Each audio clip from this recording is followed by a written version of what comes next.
गुरुर्ब्रह्मा गुरुर्विष्णु गुरुर्देवो महेश्वरः गुरु साक्षात् परब्रह्मा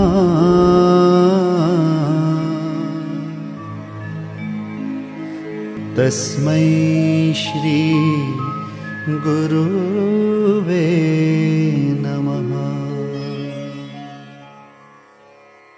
हरिओम विद्यार्थी मित्रों, ધોરણ 7 પાઠ 7 બઢે કહાની એટલે કે આપણે પાઠ 7 એમાં બઢે કહાની એના વિશે આપણે જાણીશું। કહાની એટલે કે વાર્તા, બઢે કહાની એટલે કે આગળ કહાનીને વધારવાની છે। અને યાર કહાનીનું એટલે કે આ જે વાર્તા છે એનું નિર્માણ કઈ રીતે થાય એના વિશે અહીં કહેવામાં આવ્યું છે। मनुष्य कहानी प्रिय है। कहानी बनाना दिलचस्प और चुनौतीपूर्ण कार्य है। छात्र में कहानी निर्माण के प्रति रुचि उत्पन्न हो, इसलिए यहाँ वैविध्यपूर्ण अभ्यास दिए गए हैं। कहानी विकास और विस्तार की प्रवृत्तियाँ कहानी लेखन की ओर नई दिशा देगी। कहानी पढ़ना और सुनना सबको अच्छा लगता है। हमें कहानी लिखने का भी अभ्यास करना चाहिए। इस पाठ में इसी हेतु से कुछ कहानियाँ पूरी करने के लिए दी गई है। એટલે કે બઢે કહાની એટલે કે અહીંયા કહાની આપેલી છે તો કે અધૂરી એટલે કે વચ્ચે વચ્ચે ક્યાંક શબ્દો મૂકેલા નથી। જે શબ્દો મૂકેલા નથી એ આપણે મૂકવાના છે અને આ કહાની છે આગળ વધારવાની છે। તો કે કહાની કઈ રીતે એની રચના થાય એ આપણે અહીંયા આ 7મો પાઠ છે એના દ્વારા શીખવાનું છે।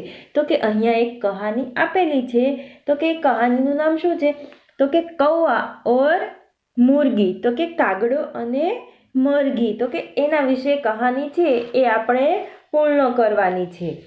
कहानी पढ़ती जाइए और उसमें छूटे हुए शब्दों को खाली स्थान में भरते जाए। એટલે કે અહીંયા ખાલી સ્થાન આપેલું છે એ ખાલી સ્થાનમાં જે ખૂટતા શબ્દો છે એ આપણે મૂકવાના છે।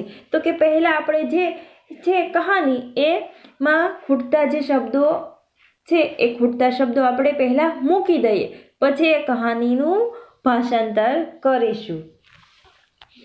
तो कि कौवा और मुर्गी दोनों एक घर में रहते थे।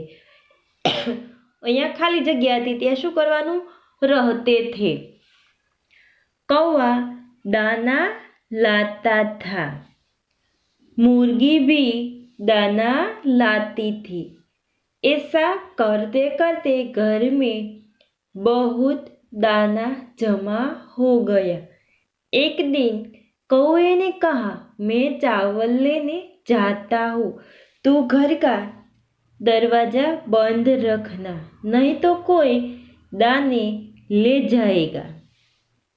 थोड़ी देर बाद एक घोड़ा आया। उसने कहा, मुर्गी मुर्गी दरवाज़ा खोल और मुझे दाना दे। मुर्गी ने कहा, नहीं नहीं मैं दाना नहीं दूंगी।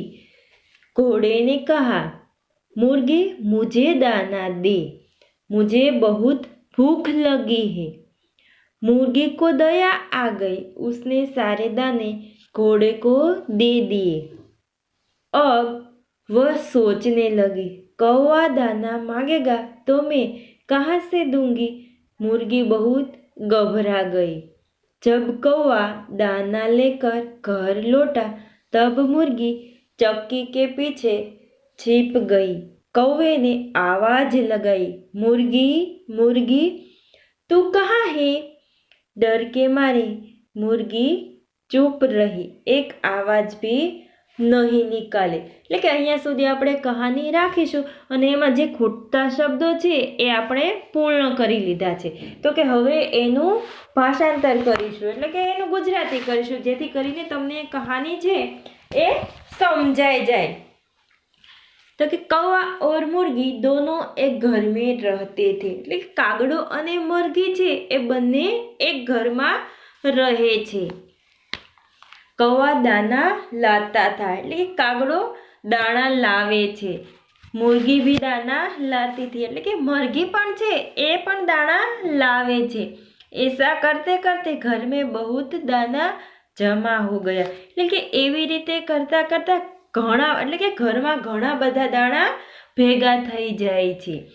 એક दिन कौवे ने कहा मैं चावल लेने जाता हूँ એટલે કે એક દિવસ કાગડાએ કહ્યું કે હું ચોખાના દાણા લેવા જાઉં છું. तू घर का दरवाजा बंद रखना नहीं तो कोई दाने ले जाएगा એટલે કે પછી એ મરઘીને કહેતો જાય છે કે તું ઘરનો જે દરવાજો છે એ બંધ રાખજે નહીતર કોઈક દાણા લઈ જશે. થોડી દેર બાદ એક ઘોડા આયા એટલે કે થોડીક વાર પછી એક ઘોડો આવે છે. उसने कहा मुर्गी मुर्गी दरवाजा खोल और मुझे दाना दे એટલે કે પછી એ ઘોડો કહે છે કે એણે કહ્યું મરઘી મરઘી દરવાજો ખોલ અને મને દાણા આપ. मुर्गी ने कहा नहीं नहीं मैं दाना नहीं दूंगी એટલે કે પછી મરઘીને કહ્યું એ ના પાડે છે કે ના ના હું દાણા નહીં આપું. घोड़े ने कहा मुर्गी मुझे दाना दे मुझे बहुत भूख लगी है એટલે કે ફરીથી ઘોડો કહે છે કે મરઘી મને દાણા આપ મને ખૂબ જ ભૂખ લાગી છે. मुर्गी को दया आ गई उसने सारे दाने घोड़े को दे दिए એટલે કે પછી મરઘીને દયા આવી જાય છે અને તેણે એ બધા દાણા છે ઘોડાને આપી દીધા. अब वह सोचने लगी कौवा दाना मांगेगा तो मैं कहाँ से दूंगी એટલે કે હવે એ વિચારવા લાગે છે કે જો કાગડો આવશે અને કાગડો મારી પાસે દાણા માંગશે તો હું ક્યાંથી લાવીને આપીશ. मुर्गी बहुत घबरा गई એટલે કે પછી મરઘી છે એ ખૂબ ગભરાઈ જાય છે. जब कौवा दाना लेकर घर लौटा तब मुर्गी चक्की के पीछे छिप गई. चक्की એટલે કે ઘંટી કે જ્યારે કાગડો છે દાણા લઈને ઘરે આવ્યો ત્યારે મરઘી છે એ ઘંટીની પાછળ સંતાઈ જાય છે. કૌવેને આવાજ લગાઈ મુર્ગી મુર્ગી તું કહા હે એટલે કે કાગડો છે અવાજ માર્યો કાગડાએ અવાજ માર્યો અને કહ્યું મરઘી મરઘી તું ક્યાં છે. ડર કે મારે મુર્ગી ચૂપ રહી એટલે કે એ બીકના કારણે કે મરઘી છે એ ડરી જાય છે અને બીક લાગે છે બીકના કારણે કંઈ બોલતી નથી. એક આવાજ બી નહીં નિકાલી એટલે કે એક પણ અવાજ એ નિકાળતી નથી એટલે કે એક પણ અવાજ કરતી નથી એ શાંતિથી બેઠી રહે છે. તો કે અહીંયા આપણે અધૂરી આ કહાની છે જે બીજી આગળની કહાની અધૂરી છે ત્યારે આ આગળની કહાની આગળનો જે તાસ આવશે ત્યારે જોઈશું. અસ્તુ.